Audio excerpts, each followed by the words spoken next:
বহুত বছর মানে 1-1.5 বছর পরে মনে লাউ দিঘির মাঠে আইছি, তাও কিনে আইছি আচার খাইতাম। আনছে আচার দে। না না নিও না, কিতা? তোমার একটা চ্যালেঞ্জ আছে। কিতা চ্যালেঞ্জ?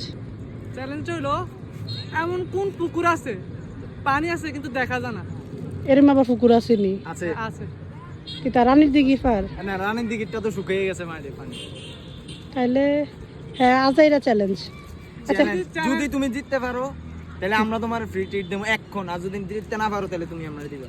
লাগাও। এরম আবার কোন পুকুর আছে? আছে আছে আছে বাজি লাগাও। এরম পুকুর আবার কোনটা? আছে আছে 3 সেকেন্ডে চ্যালেঞ্জ, তো চ্যালেঞ্জই 3 সেকেন্ড তুমি খেলবা। না এরম পুকুর নাই, ওরা ফাও দাপ আয়ো আয়ো কোন। আয়ো না আয়ো।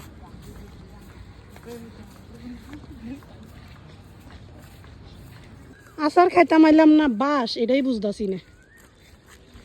লাও দেখি। কিসের লাউ দিঘি বেড়া? জানো আপু এটা আমাদের লাউয়া দিঘি।